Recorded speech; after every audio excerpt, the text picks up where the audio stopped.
À 40 jours, Guillaume, de l'élection présidentielle aux États-Unis, Kamala Harris et Donald Trump sont au coude à coude dans les sondages. Cette campagne, elle va de bouleversement en surprise. La dernière en date, on s'y arrête, on apprend que la candidate démocrate, en tout cas, c'est la petite musique du moment, on découvre qu'elle n'a pas de problème avec les armes à feu.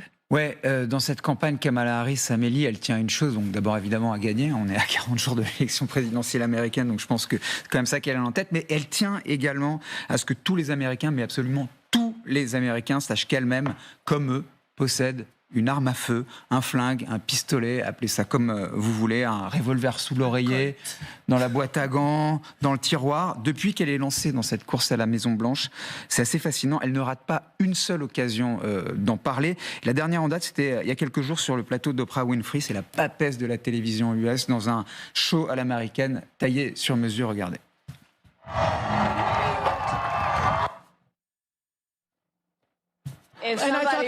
Si quelqu'un entre par effraction dans ma maison, il sera abattu. Je n'aurais probablement pas dû dire cela. Mon équipe se chargera de cela plus tard.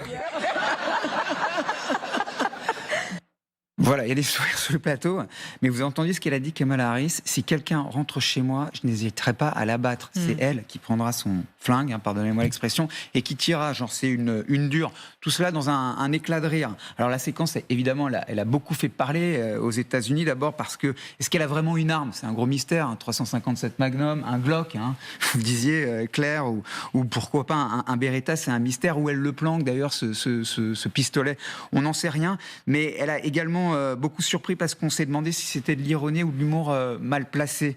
Et en réalité, dans cette séquence, chaque mot est pesé au trébuchet. Il y a une armée, évidemment, de stratèges derrière elle, qui étudie, mais presque au sismographe, les moindres variations des intentions de vote aux États-Unis. L'objectif, vous l'avez compris, c'est de pousser les indécis, les abstentionnistes à aller voter, soutenir la candidate démocrate, ou ça, dans les États clés, Pennsylvanie, Géorgie, Michigan, où d'ailleurs a été tournée cette émission que des dizaines de millions d'Américains ont regardé. Et il faut bien imaginer qu'on est dans un pays où critiquer la dissémination, la prolifération des armes à feu, ça peut vous faire perdre carrément l'élection. Ah bah complètement, je vais vous donner quelques stats. Donc les États-Unis, c'est combien d'habitants? 333 millions d'habitants à peu près, 400 millions d'armes à feu. C'est-à-dire qu'il y a plus d'armes à feu en circulation qu'il n'y a d'habitants. Ces armes à feu, on en trouve dans 40% des foyers américains, c'est-à-dire quasiment une maison sur deux, quasiment un appartement sur deux. Et il y a un adulte sur trois aux États-Unis qui possède une arme à feu. C'est-à-dire qu'on serait 2 ou 3 à cette table en avoir une. Donc on a soit un revolver, soit un fusil d'assaut, soit un fusil de chasse. Comme qui? Comme Tim Walz, le colistier de Kamala Harris, donc c'est le gouverneur du Minnesota, comme on le sait, il vient du Nebraska. C'est un ancien garde national. Et puis voilà, il va chasser le faisan, le gibier à travers bois, il les exhibe. En réalité, ce sont des images qu'a découvertes Audrey Bordas sur le compte Twitter de Tim Walz. Et ça veut dire qu'en réalité, ce narratif, il est étudié au plus près. Il y a quelque chose d'étudié. Et évidemment, c'est quelque chose qui est mis en avant. On ne montre pas ça pour simplement amuser la galerie en disant « Tiens, regardez cet oiseau, je l'ai eu avec mon fusil ». Kamala Harris, elle avait déjà évoqué cette question des armes à feu et elle avait déjà dit qu'elle en possédait. Mais la première fois qu'elle a dégainé, et si vous me passez l'expression, et la dernière fois, c'était le 10 septembre dernier, le duel avec Donald Trump. On l'écoute. Elle a un plan pour confisquer les armes à feu de tout le monde. Elle a un plan. Cette histoire d'enlever les armes à feu à tout le monde. Tim Walz et moi-même sommes tous deux propriétaires d'armes à feu. Nous n'enlèverons les armes à personne. Arrêtez de mentir continuellement à ce sujet. Voilà, là, il y a un débat de fond, parce qu'en gros, Donald Trump, il accuse Kamala Harris de vouloir remettre en cause le 2e amendement de la Constitution américaine, qui est crucialissime, c'est-à-dire qui permet à chaque Américain de posséder une arme à feu, de se défendre soi-même sans attendre la police. C'est une liberté fondamentale. Et qu'elle soit démocrate ou non, l'ancienne procureure Kelley de Californie est plutôt dure.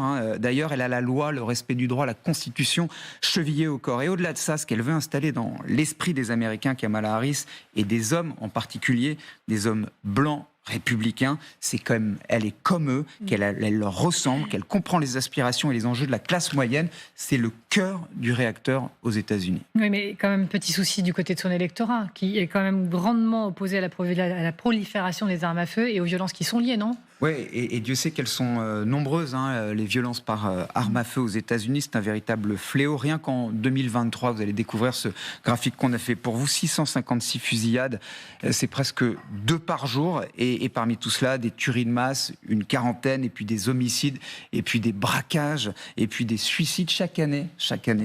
40 000 personnes sont tuées par balle aux États-Unis. Il y en a un, là aussi, qui a échappé à 2 tentatives d'assassinat en 3 mois, c'est Donald Trump. On a tous en tête les images du 13 juillet dernier, souvenez-vous, c'était à Butler. Voilà, et avec le Secret Service qui vient à la rescousse, un homme qui est arrivé, qui lui a tiré dessus, mais cette fois-ci avec un AR-15.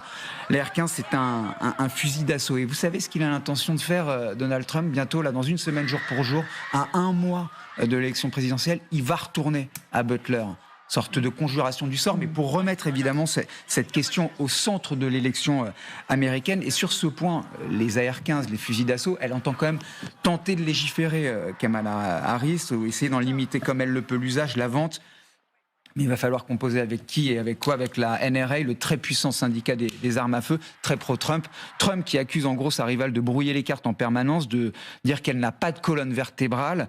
Elle a peut-être pas de backbone, comme on dit en anglais, Kamala Harris, mais en tout cas, on le sait, on l'a appris maintenant. Elle a une arme à feu et l'histoire nous dira si la vise est juste. Ça vous fait réagir, Marie? Vous qui nous avez dit tout à l'heure qu'effectivement vous aviez été correspondante aux États-Unis. Non, c'est la politique sur une ligne de crête, en effet. C'est un pari d'affirmer et de dire haut et fort, en transparence, qu'elle possède une arme. Ça peut tomber sur le bon côté de la pièce comme sur le mauvais côté, parce qu'envoyer un signal très néfaste à ses électeurs, comme aussi montrer, faire preuve de vérité quant à la possession de cette arme. Ils sont des millions d'Américains aujourd'hui, ils ne sont pas tous d'affreux ou racistes ou extrémistes parce qu'ils possèdent une arme. Donc c'est aussi ça, je pense, le pari politique qu'elle fait aujourd'hui. Ça peut choquer. L'aile gauche du Parti démocrate n'aime pas trop les sorties de Kamala Harris par le passé sur les migrants ou les sorties qu'elle fait actuellement sur les armes à feu. Mais en fait, ça se comprend bien comme stratégie électorale. Elle veut montrer face à un Trump ultra macho qu'elle aussi, c'est une femme puissante. Et de toute façon, l'aile gauche du Parti démocrate lui est acquise, quoi qu'il arrive, quelles que soient ses déclarations, vu l'enjeu des élections. Totalement, mais en un mot, effectivement, les stratèges, encore une fois, ont étudié ça. Ils savent parfaitement que le possesseur d'une arme vote plutôt républicain et que le non-possesseur d'une arme vote plutôt démocrate, mais en réalité, ça se joue à un cheveu. Un cheveu. Un cheveu, et les stratèges l'ont vu.